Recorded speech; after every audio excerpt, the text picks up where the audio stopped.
الحمد لله علي الذات عظيم الصفات سميع السماوات. الحمد لله الذي هدانا لهذا وما كنا لنهتدي لولا أن هدانا الله. ونشهد أن لا إله إلا الله وحده لا شريك له. ونشهد أن محمدا عبده ورسوله صلى الله عليه وسلم. قال الله تعالى في القرآن المجيد بعد أعوذ بالله من الشيطان الرجيم. يا أيها الناس اعبدوا ربكم الذي خلقكم والذين من قبلكم لعلكم تتقون. الذي جعل لكم الأرض فراشا والسماء بناء وأنزل من السماء ماء فأخرج به من الثمرات رزقا لكم فلا تجعلوا لله أندادا وأنتم تعلمون. صدق الله العظيم. Alhamdulillah, Allah subhanahu wa ta'ala, the biggest blessing that Allah subhanahu wa ta'ala has given us today is to be able to come here in His house and to worship Him and to stand in front of Him. Nabi sallallahu alayhi wa sallam, he says that Allah subhanahu wa ta'ala told him that when the day of Jum'ah, when he comes, فَاسْعَوْا إِلَىٰ ذِكْرِ اللَّهِ, run towards it. Why is it so important for us to leave our jobs and our families and come here? Allah subhanahu wa ta'ala says it's a reminder for you. Every time you come for Jum'ah Salah, always remember that this is a reminder for you that one day Allah subhanahu wa ta'ala is going to have you standing in front of Him, sitting in front of Him. And the person that sits, and the ulama tells us that the closer you sit to the imam in the masjid, the closer you will be to Allah subhanahu wa ta'ala on the day of judgment. When the Sahabas used to sit with Nabi sallallahu alayhi wa sallam, they used to listen to Nabi sallallahu alayhi wa sallam. When he used to speak, they used to be so close that a leaf would not be able to fit in between them. That's how close. The reminder of the Friday is that on the day of judgment, Allah subhanahu wa ta'ala is going to signal Israfil alayhi salam to blow the trumpet. And when he blows the trumpet, every single individual on the face of the earth will be close to die. And after everything has come to a destruction, then Allah subhanahu wa ta'ala, He brings back Israfil alayhi salam again and tells him, blow the trumpet again. And everything will come back to life again. And when everything comes back to life again, Allah subhanahu wa ta'ala will order every single individual to stand in lines and rows. When everyone is standing in lines and rows, that is a reminder for you that last Friday, how fast was it that it passed by, and today's another Friday. And these days are going to pass by. And hidayah only comes from Allah subhanahu wa ta'ala. مَن يَهْدِهِ اللَّهُ فَلَا مُضِلَّ وَمَن يُضْلِلْ فَلَا هَادِيَ لَهُ. And if Allah guides someone towards the straight path, no one can misguide that person enough. Allah misguides someone. Nabi sallallahu alayhi wa sallam, he says that a person, a believer, will wake up, an individual will wake up in the morning, he'll be a believer, and when he goes to sleep, he'll be a disbeliever. These are some of the things that I emphasize on is the day of Friday. Why are we reading Surah Kahf? Why are we told to read Surah Kahf? Memorize the first 10 ayats is to protect us and protect our families from the fitna and fasad that's all around us today. Nabi sallallahu alayhi wa sallam, he talked about Musa alayhi salam and the stories of Musa alayhi salam to teach us lessons from the Musa alayhi salam stories. And one of these stories is also mentioned in the Surah Kahf. The story of Musa alayhi salam standing before his ummah, before his tribe, and someone asks him a question, Ya Musa. He says, who's the most knowledgeable one amongst all of us? Who's the most knowledgeable one amongst all of us? And Musa alayhi salam, according to his understanding, he says, I am. And when he said that, he is the Anbiya of Allah, he is the Rasul of Allah, and he was the first Nabi, he was the messenger that used to speak directly to Allah subhanahu wa ta'ala. But Allah subhanahu wa ta'ala sent Jibreel alayhi salam down to him and told him, how can you be sure that you said that? What made you say that? In fact, there's someone more knowledgeable than you. Musa alayhi salam, he's astonished. and he wants to learn. And he tells Ya Allah, he says, where is this individual that I can go and learn from him? Allah subhanahu wa ta'ala tells us to humble ourselves sometimes. The story is telling the Rasul of Allah to humble himself, that there is someone who is more knowledgeable than you. That Allah can give you a portion of the knowledge and Allah doesn't give you a portion of the knowledge. And this individual, according to the hadith of the Prophet ﷺ, it goes by the name of Khidr. According to some narrations, he's a prophet of Allah. According to some narrations, he's the wali of Allah. But Allah subhanahu wa ta'ala didn't put that detail in there. Why? Sometimes we focus so much on the details. We argue with each other. We fight with each other as Muslims on the small little details. Haram, halal, this, that, hurting each other, killing each other. This madhab, Shia, Sunni, this, that. Nabi sallallahu alayhi wa sallam, he would never ever tell an individual for many years before, even after he got the revelation from Allah subhanahu wa ta'ala at the age of 40, but he never told anyone for many years, 10 years, 13 years, he didn't tell anybody about halal and haram. And even when an individual used to come to him about halal and haram issues, Nabi sallallahu alayhi wa sallam didn't punish them. And a sahaba of Nabi sallallahu alayhi wa sallam comes to him and tells him that I've committed zina. And Nabi sallallahu alayhi wa sallam turns around from him. We know the punishment of it. But look at the rahmah of Nabi sallallahu alayhi wa sallam. So Nabi sallallahu alayhi wa sallam, he's talking to his sahabas and he's telling him the story. And this is the story in the Quran. That when Musa alayhi salam finally meets this individual, this Khidr individual, and he talks to him and he tells him that, can I hang out with you? Can I spend some time with you? Can I shadow you? Again, Khidr didn't ask him who he was. And neither did Musa alayhi salam reveal himself to Khidr alayhi salam. So Khidr said one condition. He said, you're allowed to shadow me, stand with me, go with me, but you cannot ask me any questions. You're not allowed to ask me any questions no matter what. In human nature, we love to ask questions. We love to question things. Allah subhanahu wa ta'ala says, do this, why? Allah says, do this, why? What's the reason? Why? Musa alayhi salam and Khidr are now walking together, and they come to an area where there's water in front, and they cannot cross over. It's so deep that they need someone to help them, assist them, get them crossed over to the other side. And there's a nearby individuals who are poor, but they have this boat that they can help them. So they go to them and ask them, can you help us, assist us, take us over to the other side of the river? And the individuals, they let him. They said, no problem. And no, they didn't ask for any compensation. Helping them.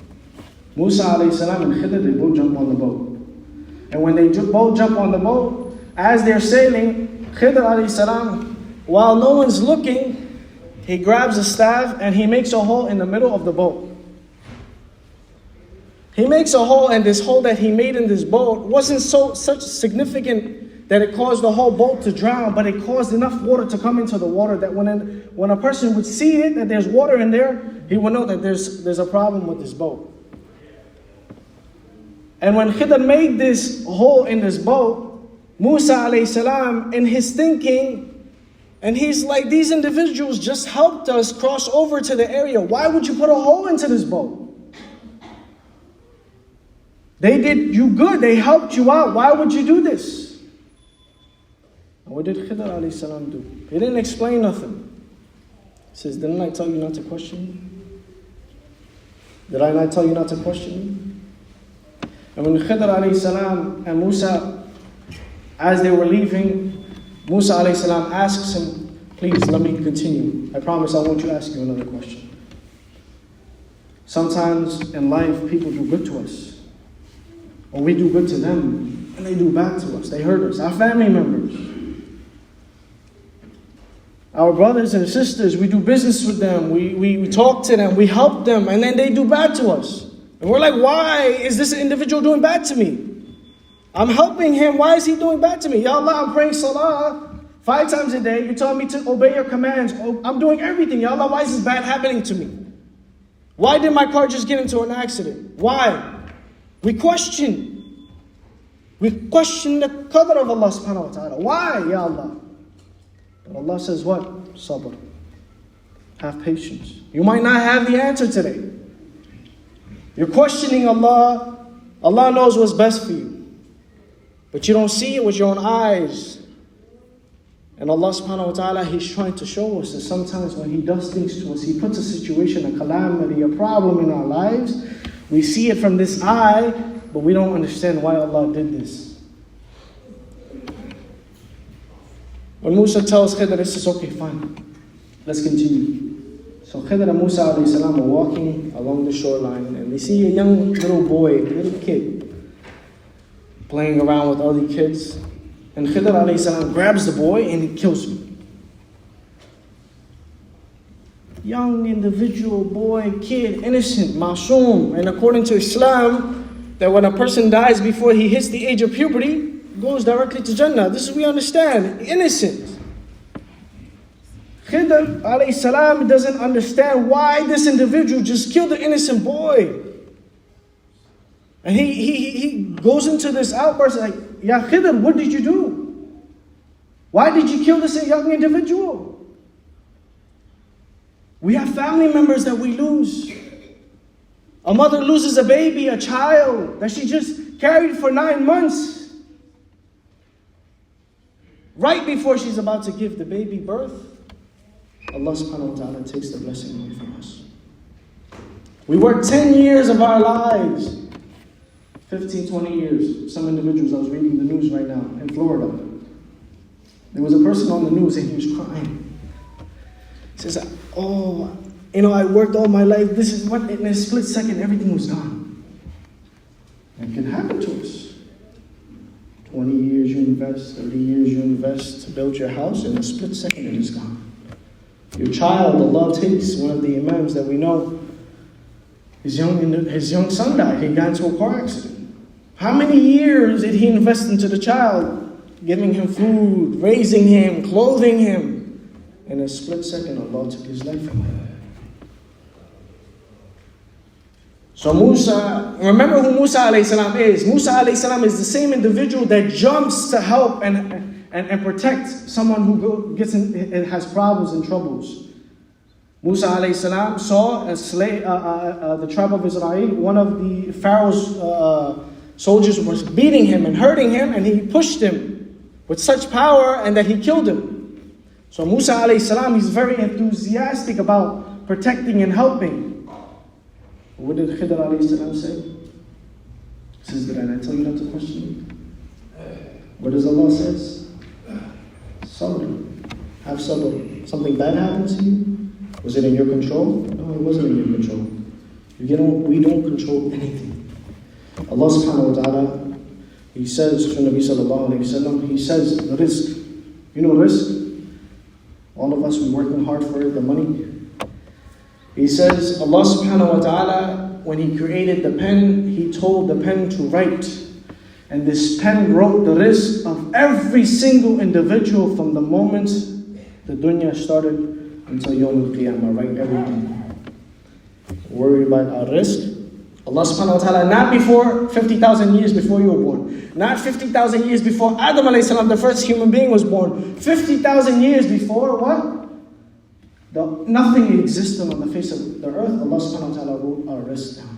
And we're worried and we fight and we argue. And we're worried. And what if?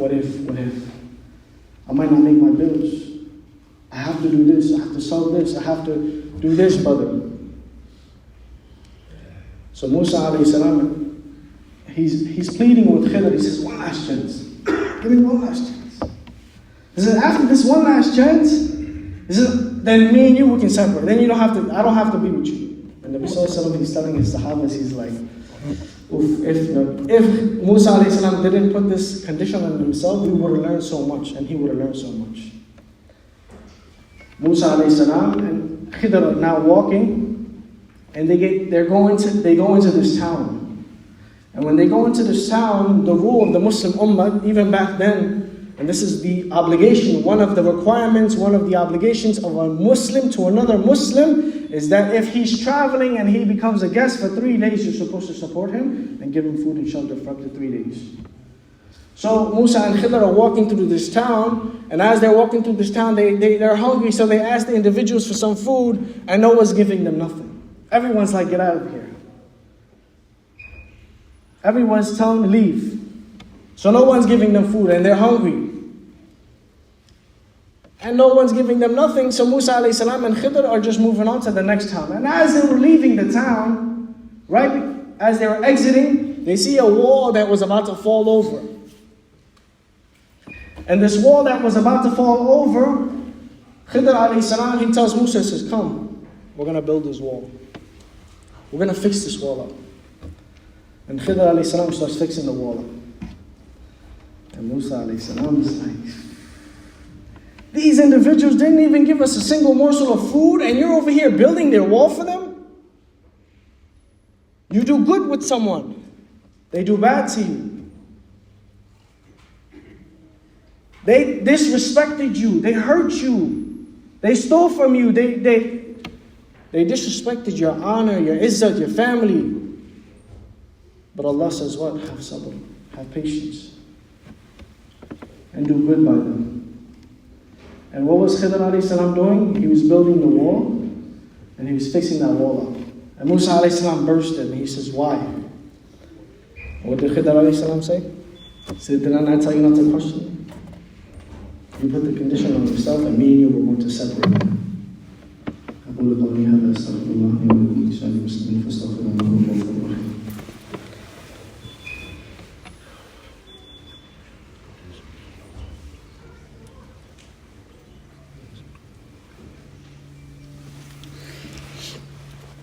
الحمد لله واستعينه واستغفره ونعوذ بالله من شرور انفسنا ومن سيئات اعمالنا من يهده الله فلا مضل له ومن يضلل فلا هادي له ونشهد ان لا اله الا الله وحده لا شريك له ونشهد ان محمدا عبده ورسوله صلى الله عليه وسلم. Nabi sallallahu alayhi wasallam, he told us that every time you hear the story of the Bani Israel, to pay attention to their story. Why? Because the ummah of Nabi sallallahu alayhi wasallam will follow each and every action that they did and follow their mistakes. To such an extent that if they were to go into a lizard hole, that the ummah of Nabi sallallahu alayhi wasallam would be doing the same exact thing. So we should learn from these stories. And now Khidr alayhi salam, after he built the wall, he told him that, why did you question me? Khidr alayhi salam, he told Musa alayhi salam, he says, okay. He says, before we separate, I'm going to explain some things to you. Sometimes in life, something happens to us, we don't have an explanation for it.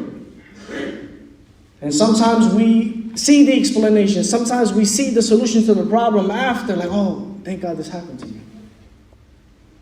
But sometimes we don't see it.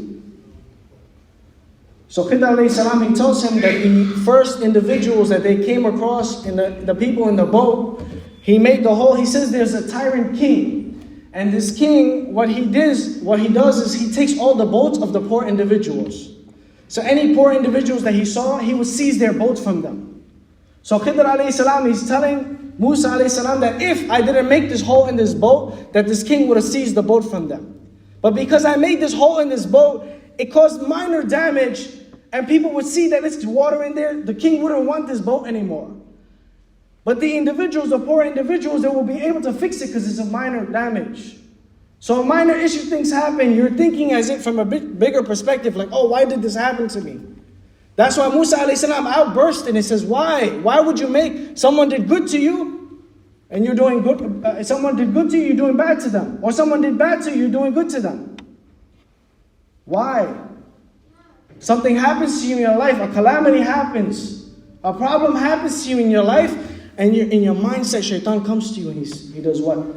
Nabi sallallahu alayhi wa sallam, he says, this is very important to each one of us. Nabi sallallahu alayhi wa sallam, shaitan, he comes, he has no access to your heart. So he comes and he knocks on your chest. When he knocks on your chest, you are the one who allows him into you or tells him to leave him. And read Surah Nas, قُلْ أَعُوذُ بِرَبِّ النَّاسِ مَلِكِ النَّاسِ إِلَهِ النَّاسِ مِنْ شَرِّ الْوَسْوَاسِ الْخَنَّاسِ الَّذِي يُوَسْوِسُ فِي صُدُورِ النَّاسِ. It's not في قلب الناس. Because shaitan has no power, no waswasa in your heart. Only if we allow him. So shaitan will come to you. And he'll tell you, oh, look at this. What happened to you? You're praying salah. You're feeding your kids. Your house. You lost your house. You lost your job. You left salah. For you to come to Jummah, your boss is like, you're going to get fired. But you don't see the outcome of something until Allah shows it to you in this dunya or the akhirah. Khidr then goes on to say, he says that the young boy that we saw on the shore and that I killed him, says this young boy was innocent now, but when he was going to grow up, he was going to torture and hurt his mother and father. So Allah commanded him to take the life of this boy. And because he was innocent and young, he was going to go straight to Jannah, and Allah was going to bless the parents with a new child, with a blessed and a righteous child. Mothers and fathers who lose their children, it hurts. Ask a mother what she goes through. Ask a father what they go through. And all of a sudden their child is snatched from them. But Allah says, what? Have sabr. Have sabr. And Allah will take care of you. And Allah will bless you with something better. Then Khidr alayhi salam, he says that the last individuals that we came across the town and the wall was about to fall down, and the reason why he built it is because there was a father, a righteous father, who passed away, and he had orphans. He had orphan children that he buried a little treasure under that wall. And if that wall had collapsed, the treasure would have been exposed. And the same individuals that didn't even give us food, you think they would allow these children to have their treasure? So Allah did what? Allah sent a Rasul and a righteous individual to go and preserve the amana of that father. We worry. We worry about our risk and our children. Oh, I have to do this for my children, so when I'm not here tomorrow, they're good, they're set. We sacrifice our iman, we sacrifice our lives for our children. We sacrifice our deen for our children. But at the end, what does it benefit?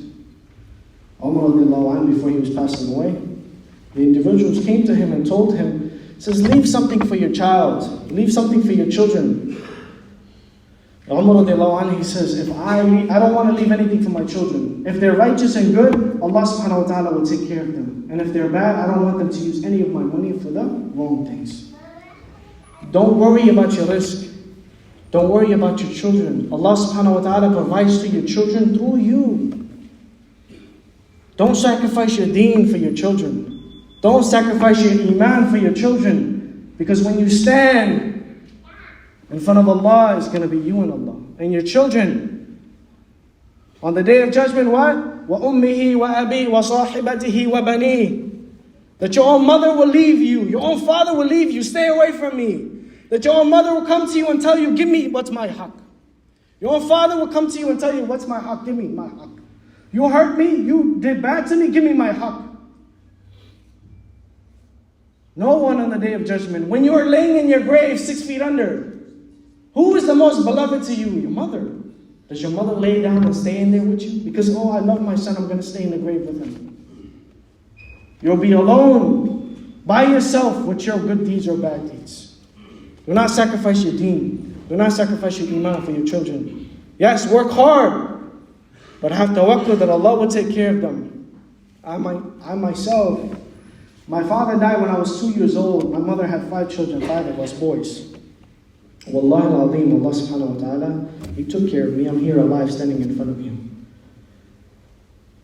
Allah will take care of you. Allah will take care of your children. Don't worry about your risk. Don't worry about your children's risk. Allah will provide for them.